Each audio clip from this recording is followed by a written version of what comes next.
بسم الله الرحمن الرحيم اللهم صل وسلم وبارك على سيدنا وحبيبنا محمد الفاتح لما أغلق والخاتم لما سبق ناصر الحق بالحق الهادي إلى الصراط المستقيم وعلى آله وصحبه حق قدره ومقداره العظيم الحمد لله.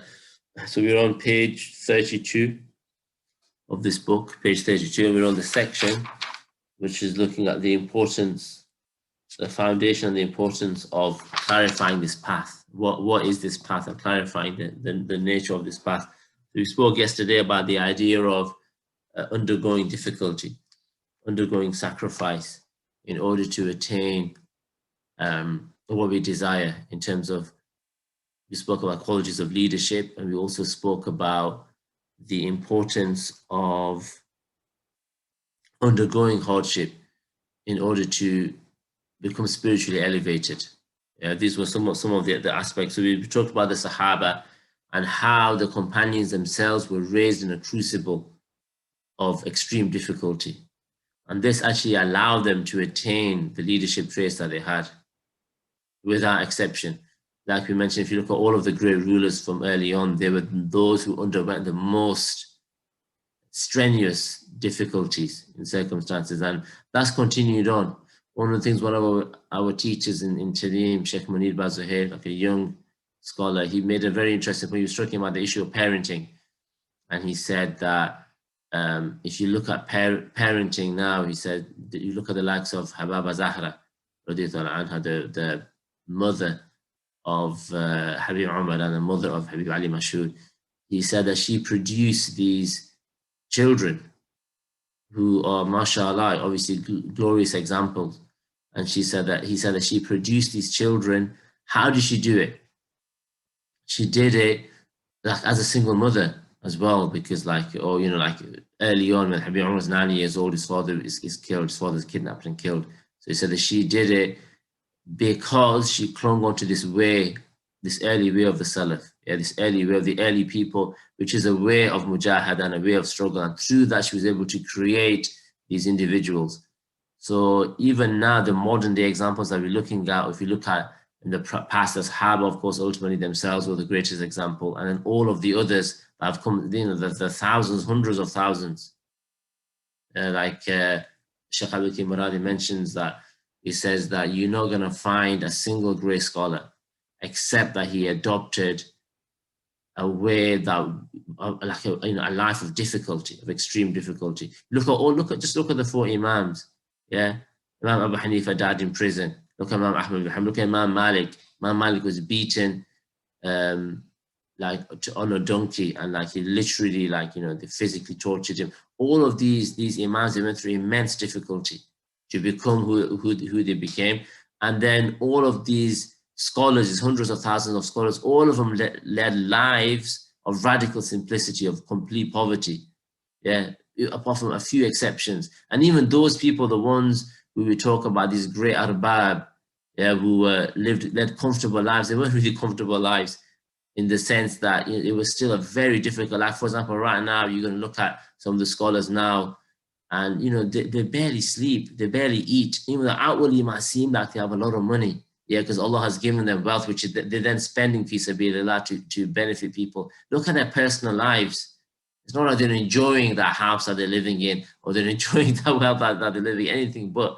And they're living very, very strenuous lives. Yeah, so that's kind of what's been referred to. And obviously, that's not to say that everyone has to undergo that path. It's not an obligation for us. But what he's talking about here is elite people. He's talking about elite people. He's talking about great people. And how did these great people become great? They became great through the struggle. This is how they attained. And that's really the essence of what he's saying. So he continues to say, it says, هذا هو المبدأ الذي جاء به نبيكم محمد صلى الله عليه وسلم. مبدأ بعظمته وجلاله وكانته وفخامته إذا عرفوا أصحابه. Yeah, so we mentioned this actually yesterday. We spoke about this. We mentioned that the companions, they looked down upon the world. They had no desire for the world, but rather they had desire for a higher purpose. هذا المبدأ هو مبدأكم أنتم. Yeah, this foundation is yours. Yeah, he's saying لأنكم على ظهر الأرض تحملون مبدأ سماويا. He's saying because right now on the face of the earth, you are carrying this heavenly commandment. This is what we have these high aspirations, that we are people who are attempting to carry the weight of the heavenly message. فَوَلَّى رَبُّ الْأَرْضِ وَالسَّمَاءِ بَيَانَهُ وَإِرْسَالَهُ. Yeah. وَاخْتَارَ لَكُمْ فِي تَبْلِيغِهِ أَحَبَّ خَلْقِهِ إِلَيْهِ وَأَكْرَمَ مِنْ عِبَادِهِ عَلَيْهِ. So he's saying that you have been chosen for the conveyance of this message. Yeah, so which is the greatest honor. Yeah, the fact that you have been, the conveyance of the message, you have been chosen for this. Yeah, you've been chosen to do the work that the Prophet ﷺ came with, and all the prophets ﷺ were in this task of conveying the message. And like we said, on all different dimensions, conveying to your family, to your neighborhood, to your society, your community, your country, and the ummah at large, and the entire world. Yeah, all of these, this is what they did. And so once we recognize that we are doing the work of the prophets themselves, then what becomes our primary motivation? The primary motivation becomes this love and desire to be like them and to serve the path that they serve. This becomes our determination. Yeah, and this attachment to the Prophet ﷺ, to the prophets themselves, this is what awakens the inner core. This is the reality. Like we mentioned before, you see, like we've seen our teachers, literally they're just in a permanent state of brokenness all the time. Like they're on the verge of tears all the time because they're just in a state of shock, of yearning to be with the Prophet ﷺ. That's all they desire. They don't actually desire to do the work of da'wah in that sense. Why do they desire to do the work of da'wah? Because it's a means of getting closer to the Rasul. It's a means of serving him. That's the reason. If they could serve him in another way and they were told this is the way, then they would just be doing that. So the actual act of what they're doing, the calling to Islam, they're doing that because of the purpose, which is to be close to the Prophet ﷺ. That is what stirred within them. Yeah, and as a result, this is why they're willing to expend. Habib Umar, he writes in this extraordinary poem, which we're going to read tonight, he says in there, that where of those lovers, those lovers who are willing to sacrifice everything for their beloved. They're willing to sacrifice every precious thing. This is the key. That you do not attain bir, you do not attain righteousness, you do not attain goodness until you give from that which you love. That which you love. This is one of the secrets of the tahajjud. Why is it secret? Because the sweetest sleep, the most enjoyable sleep, the sleep that we love the most is just before dawn. Yeah, the human being in general, this is the sleep that we love. So to get up at that time and to give up that sleep in order to worship your Lord. Yeah, the more difficult something is, the more reward you get for it. So this is what he said. These people who their core is the Prophet ﷺ and that love for him, they are willing to sacrifice every precious thing for their beloved. Yeah, whatever comes, they just sacrifice and they give and they give. Yeah, so this type of perspective is what we're referring to here. So the desire isn't necessarily for the work. The desire is the objective of the work, which is the pleasure of Allah, which is the pleasure of the Rasul. Like we mentioned yesterday about all these different, all these 8 things, abna'ukum, etc. They shouldn't be more beloved to us than Allah, the Rasul, and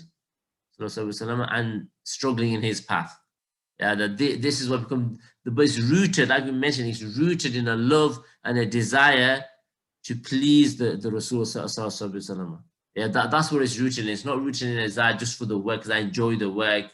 That really doesn't come into it. Yeah. So what we see here then is, we see this is what he's referring to.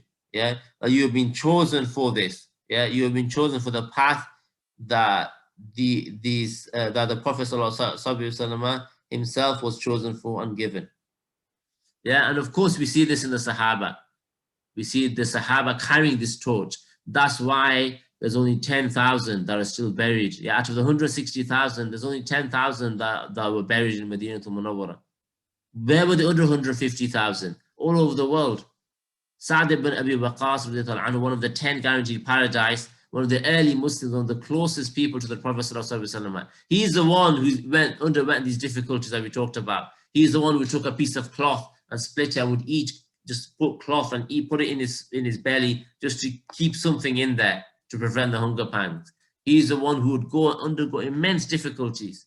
He says that I was the first one to shoot an arrow for the sake of Allah. I was the first one who engaged in physical combat for the sake of Allah. Yeah, so one of this is an individual who built cities. He literally Basra and Kufa and all these places. He built those cities. He was on one front, and Abu Ubaidah ibn al-Jarrah was on the other front when the Muslims in a short period of time transformed the entire world around them and liberated the entire world around them from the oppression of false regimes, from the tyranny of their own selves, their own nufus. Yeah, so he was there. Those kinds of people, yeah, they underwent a complete transformation. They underwent a complete transformation, and they were willing to give. And we have modern examples. And they mentioned, look at the last of Sheikh Sumaid, this teacher, this scholar who lived in Kuwait, who they mentioned 50 million. 50 million people became Muslim through his work. 50 million people. They say he built 4 universities across Asia and Africa. Yeah, he only passed away about 10 years ago. Yeah, and so they said about 50 million, and he built hundreds of colleges, he established hundreds of orphanages, schools. Yeah, and what's the secret of this man? The secret is that he refused. Yeah, he would eat 1 meal a day because he said, how can I eat more when there's people hungry? And he refused to buy a bed. He said, how can I justify spending $100 on a bed when there's people out there hungry? And they said about him, he would actually, personally himself, he was in charge of this huge organization, yeah, that was all over the world. And yet he himself, personally, he would go out into the jungles of Borneo, the jungles of these different places, a very dangerous place. He would go out himself to deliver pen and paper to young children so they could learn Islam, so they could become educated, literate, and elevate themselves. He himself would do it. He wouldn't leave it to anybody else. This is like Sayyidina Umar in his day. He's carrying the things himself and going to the house of the old lady and cooking for her. He's not leaving it to someone. Abu Bakr as-Siddiq. They're taking care of things themselves. Zayn al-Abidin. They said that when he passed away, they realized he had been serving every single household in Medina al-Munawwara. There was this mystery man who would serve them and would leave them food at their doorsteps and would give. No one knew who he was. When Zayn al-Abidin radiallahu anhu, when he dies, when he passes away, when he goes back to the Rafiq al-Ala, when he goes back to the highest communion with his Lord, when he returns back, when that blessed soul returns back, look at the impact. Suddenly they realize our whole rizq, our whole sustenance, our whole foundation of our life was from him. Every single household in Medina al-Munawwara was being served by him. And this, who was Zayn al-Abidin? He was a great imam. It wasn't just one, he had about 20, 30 different roles that he fulfilled as an individual within that society. One of them was this. Yeah, so this is what we're referring to here in terms of the elevation. Okay, so then he continues on, he says, فَعَنْهِمْ بِمَنْ عَرَفَ مِنْكُمْ عَظَمَةَ هَذَا الْمَبْدَأِ وَمَكَانَةَ هَذَا الْمَبْدَأِ وَأَحَقِّيَّةَ هَذا الْمَبْدَأِ وعلم أنه أغلى شيء على ظهر هذه الأرض وأنه لا يوجد في شرق الأرض ولا غربها ما يساويه. Yeah, so he's saying here is that know that this is the most valuable, the most precious thing.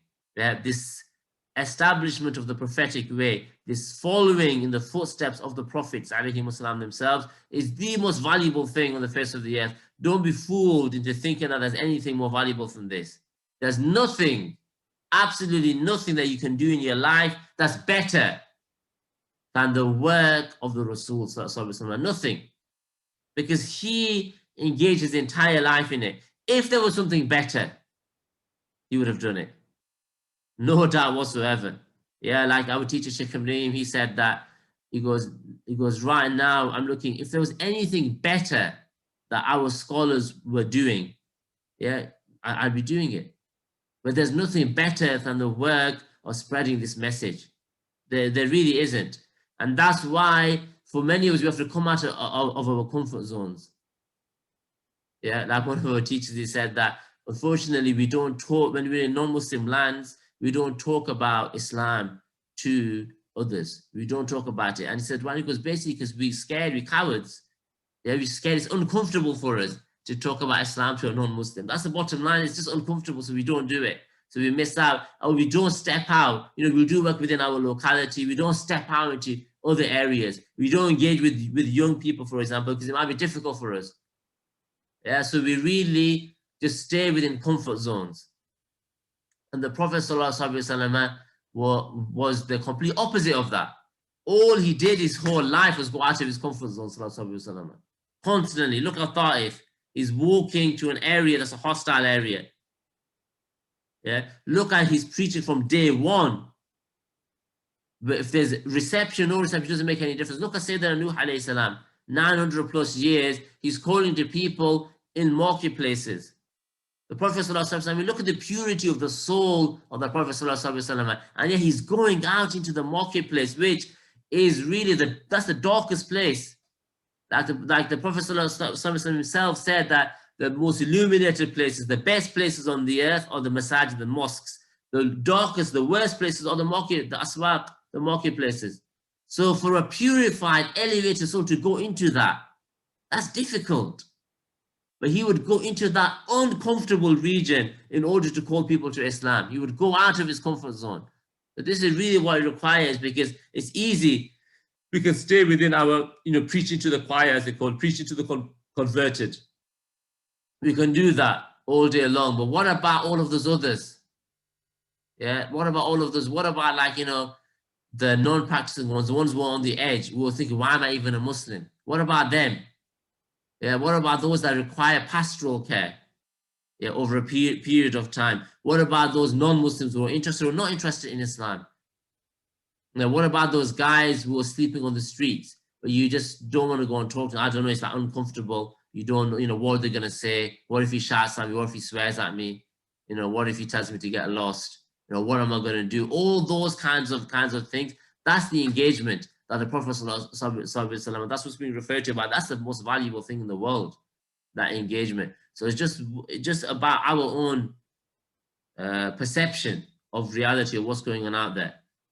Now, the reality, if you want to see the reality beyond these veils, beyond this outer realm, the reality is that the entire universe, not just the entire universe, is being sustained because of people like that. Those people who call to others in states of discomfort. Those people, that's the reason that this universe is being sustained, because of them, not because of us. Yeah, not because of any outer means that we might think that we understand. The reason it's being sustained is because of those people. So it's about people who have gone out of their comfort zone.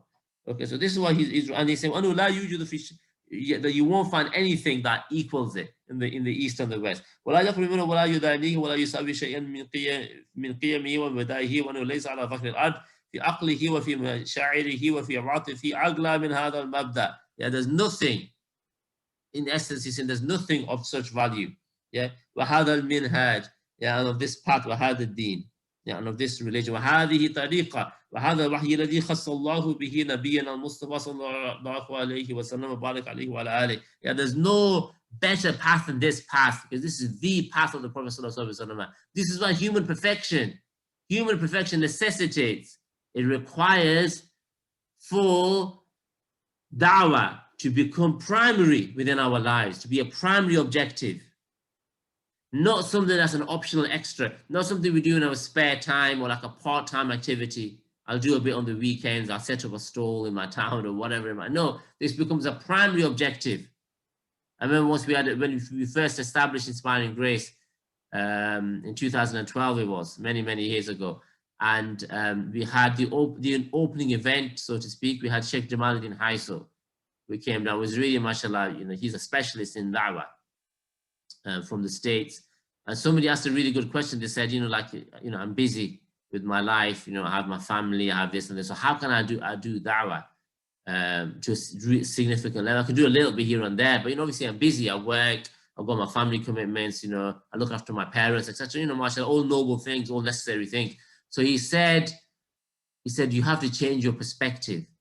He said, every time you leave the house, you leave with the intention of da'wah. Every time you go to the service station, yeah, every time you go to shopping, every time you go and fulfill whatever needs you have in the world, you do that with the intention of da'wah and with a serious, sincere desire to guide people to the path of truth and goodness. So therefore, what he's saying is you don't need to create new time.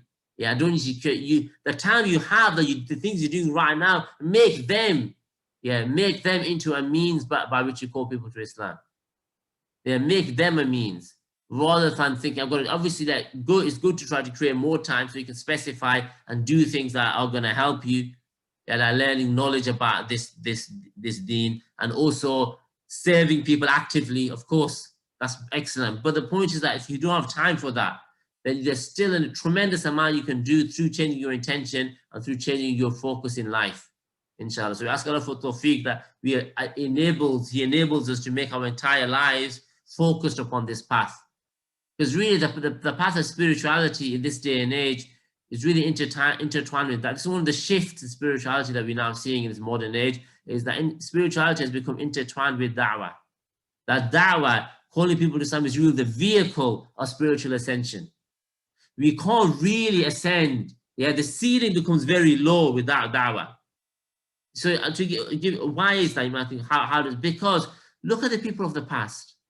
Look at Sayyidina Uthman ibn Affan. He would recite the entire Quran in one ayah in the night. Yeah, can we do that? I'll be honest, I can't do that. Yeah, look at them. Look at the amount that they would fast, these early people. Look at the level of the 100, 200 rakahs every day. We can't do that. But what we can do is we can serve creation. And by doing that, we become elevated to a level. That's the only hope we have. We're coming from the Muqarrabeen, from the Sabiq. If only we come from the elite, the best people, we can do it. We really can through this path. But the other paths, yeah, we don't have the himmah for it. And the world that we live in is difficult. Look at like Imam al-Haddad. Imam al-Haddad, he didn't eat a single morsel of food. He said, I didn't have a single morsel of food except that it was from his land, his plantation that he had grown. That he supervised, he knew exactly where that food came from. We don't have, so therefore we become spiritually restricted because of where we are. So there, and the situation we're in across the entire world now, wherever we are. So therefore, elevate yourselves through service of the Prophet sallallahu alaihi wasallam. We serve the Prophet sallallahu alaihi wasallam through serving creation. Simple as that. Yeah. So this is why it's a great opportunity, inshallah, for us. We ask Allah for tawfiq for that. هذا المبدأ أكبر شيء في هذا الوجود وفي ذلك يقال إن الله عز وجل يعطي الدنيا من يحب ومن لا يحب ولا يؤتي الدين إلا من أحب. Subhanallah, this is an important principle. God, Allah subhanahu wa ta'ala, He gives the dunya to people that He loves, and He gives the dunya to people that He doesn't love, that He has no care for. But He only gives the deen, religious understanding, in true religious understanding, He only gives that to people who He loves. Because deen, like we said, it's not really religion, it's the way your patterns of behavior, the way you behave, the way you are, your actual inner code, that's deen. That's deen. So that deen, that religion, that the reality of that religion, that if that's being lived, if that's being manifested, that is the greatest thing. And that Allah only gives that deep understanding where you're acting upon your knowledge. He only gives that to people who He loves, no one else. Yeah, and these are the people, subhanallah, like we saw, like it's just, you know, when you're in place and you're seeing just wondrous people. Like when we were in Morocco, we visited a man, 120 years in age, they said, over 100, blind. And he was a man in a constant state of dhikr, in a constant state of service of this religion. He was saying that he used to be a great community activist in way. You know, he was, mashallah, calling people to Islam, and now he's over 100, he's blind. Sheikh Ayashi, rahmatullah, he's passed away now. And it's amazing. We visited him for about 15 minutes. In that time, he read like Dua Nasiri. He read like a portion of Dalal Khairat, Dua, a juz of the Quran. Like I remember looking at my watch when I left, I was thinking, We must have been here for about an hour, 2 hours, about 15 minutes. Where did that barakah and the time come from? How much is he able to do? How much services was he still doing? These people, look at that Habib Qasim al-Saqaf. Well, alhamdulillah, inshallah, we're going to have Habib Qasim al-Saqaf speaking for us tonight in the Mawlid. Habib Qasim al-Saqaf, this individual, he goes out to call hostile people to Islam. And they physically attack him. They break his arm. They dent his ribs. Literally, they broke his ribs. Yeah, he's in hospital. He's got a punctured lung. This is what they did to him because he's calling people to truth and they're physically attacking and accosting him. And then he's in a hospital and he's visited by his teacher, Habib Umar bin Hafiz. Habib Umar bin Hafiz is crying. He's not crying the way we cry. Why is he crying? He said, I'm crying because you have attained a rank. You have attained a rank. You have fulfilled a sunnah. You have done a prophetic act that I haven't been able to do. What's the prophetic act? Is that you have been rejected by your people. In the past, you calling people to Islam, they're rejecting you. What an honor that is. These are people who understand the value of this religion. They understand the value of what it means to call people to Islam. Yeah, it's the greatest thing that we can possibly. They understand that value and they really undergo this difficulty for that. Yeah. So he says, وَمَنْ عَطَاهُ الدِّينَ عَرَفَ قِيمَةَ الدِّينِ. The one who gives for the religion knows the value of this religion and its وَعَظَمَةِ and its exalted nature. وَعَاشَ لِلدِّينِ وَمَاتَ فِي سَبِيلِ هَذَا الدِّينِ. And he lives for the religion and he dies in the path of this religion. Yeah. So these people, they eat, drink, sleep, walk, talk, live, and die Islam. Yeah, that's all there is in the world for them. The beginning and the end of their day, the beginning and the end of their month, their week, their year, their whole entire life. They don't take holidays. Imam Malik didn't take holidays. Yeah, the scholars of today, they don't take holidays. They are constantly in the service of religion throughout their whole lives.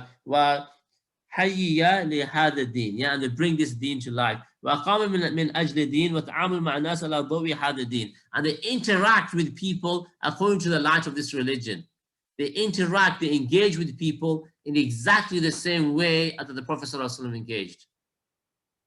Now, we've mentioned, how do we do this? When we're about to engage, we think, how would the Prophet ﷺ have done this? We try to picture in our imagination, which was created, our imagination was created for this purpose, for us to be able to become refined, to be able to follow the prophetic way. That's why we have an imagination, which, like we mentioned, Einstein and the like said the most powerful faculty of the human being is his ability to imagine. This really is an unlimited capacity. So this ability to imagine, this ability to imagine is a faculty created within us in order to be able to imagine the Rasul, to see the Rasul before we act, and do whilst we act and after the act. So we can then emulate the way that he would act, the way that he would engage with all categories of society, whoever it was, whether it was an enemy, whether it was people like the poor or the weak within society, whether it was the rich leaders within society, whether it was his neighbors, whether it was his close friends, whether it was his family, his children, his aunties and uncles, whoever it might be around him, how he interacted, that ta'amul ma'an nas, which is the essence of character itself, is how we interact. That is in the light of this religion. What's the light of this religion? It's the prophetic way. Without the prophetic way, what light is there? The light of religion is the prophetic way. So we act exactly like that. Yeah, so he says that this وَعَلِمَ أَنَّ مَعْنَى هَذَا الدِّينِ كَمَالُ الْإِسْتِسْلَامِ لِرَبِّ الْعَالَمِينَ جَلَّ جَلَالُهُ وَتَعَالَى عَظَمَتُهُ. That know that the meaning of this religion is surrender. Yeah, surrender to the Lord of the worlds, exalted be he, and mighty be his tremendousness, or high elevated be his tremendousness. Yeah, so he's saying this is it, and this surrender for us really is the hardest thing. Yeah, if we're going to really talk about the Western mindset, it's the hardest thing. Yeah, to surrender. We really struggle with surrender. Yeah, this is one thing that you find when you go abroad and you study. You see that us as Western students, it's the hardest thing for us to do, because we, man, for example, in Tahir, there's people all over the world there. But Far Easterners don't have a problem with surrendering. They just surrender. We really struggle. Yeah, but I think that this is better. Like, why can't it be done like this? I mean, I think this would be a better. I think, it's all this kind of stuff going on. Yeah, but whereas what he's saying here is that the reality of the religion is actually just surrender and just giving up, yeah, and just accepting what God's will is and trying to fulfill that to the best of your ability. Inshallah, for tawfiq.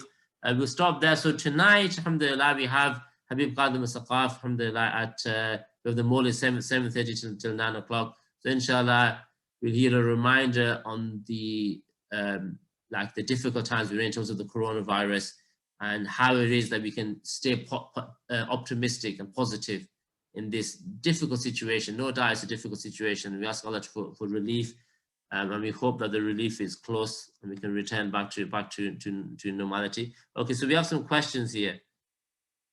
Assalamu alaikum. I wanted to ask you about the Hajj.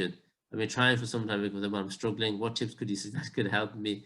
Okay, mashallah. Yeah, so I mean the Hajj, what I would really recommend, and maybe it's not practical, is to try to find other people to do it. Just put the link for the board in the chat. Yeah, is try to find other. What we're doing here is just to unite together. I mean, Faqir personally, what I found was where, like Fez, for example, you hear the dhikr, you hear it in the old city, and when you're in Tarim, you hear it, and then when you go to the masjid, mashallah, like it's busy. I mean, like I remember going to Dar Mustafa when I first visited about eight or 9 years ago, and really at the Hajj time, it was busier than it was for the normal prayers. It was packed out, so that really helps. When you're doing things together, it makes a massive difference. And it really facilitates. So that's what I would say the number one way to do it. Yeah. What also you mentioned when you discussed double sleep and negative. Okay, yeah. So excellent. Yeah. So the issue of sleep. So there's times of double sleep. What are those? Number one, from halfway. So from after Isha, yeah, after Isha up until the midway point in the night. So for example, we have Maghrib till the beginning time of Fajr. Let's just say Maghrib comes in at 5:30 and the beginning time of Fajr comes in at 3:30 for the sake of it. We can look at your timetables and figure that out. The halfway point between that, so between 5:30 and 3:30 is 10 hours. So 5 hours, 10:30. So your time from when you go to sleep after Isha up until 10:30, that's double sleep. Now that's double sleep. Secondly, the time before or after Dhuhr, which should just be like a 20-minute power nap. That's also double sleep. Yeah. The time after now, this time after Fajr up until Ishraq is negative sleep. So we should struggle to stay awake till Ishraq. You see this even in Ramadan. Ramadan, the tradition, for example, in Tarim is to stay awake. But even in Ramadan, they won't go to sleep after Isha, even though it's, you want to go to sleep at that time. They'll stay awake. Yeah, Habib will purposefully do a lesson at that time. Even though people might be in and out of consciousness until they've been awake all night, it doesn't matter. You'll still keep them going because that's a time of negative sleep. That is rather a time to be taking advantage of the barakah that are descending. Like we mentioned, Imam Shafi's famous statement: if you want dunya, then wake up early in the morning. If you want akhirah, then wake up early in the morning. Strive early because that's the time of barakah. The early morning time is the time of barakah. Whatever success you want. Okay. So yeah, inshallah, that's what we refer to in terms of sleep. Okay, yeah, so it's been shared, inshallah. Alhamdulillah. If there's any other questions, inshallah, we can take any other questions.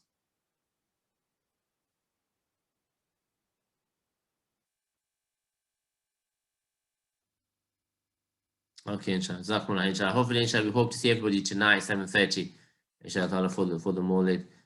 Inshallah, it's a great opportunity to hear from one of the like a true example, a living example of the prophetic sunnah. Inshallah, sallallahu ta'ala ala sayyidina wa habibina Muhammad wa ala alihi wa sallam, alhamdulillah rabbil alamin.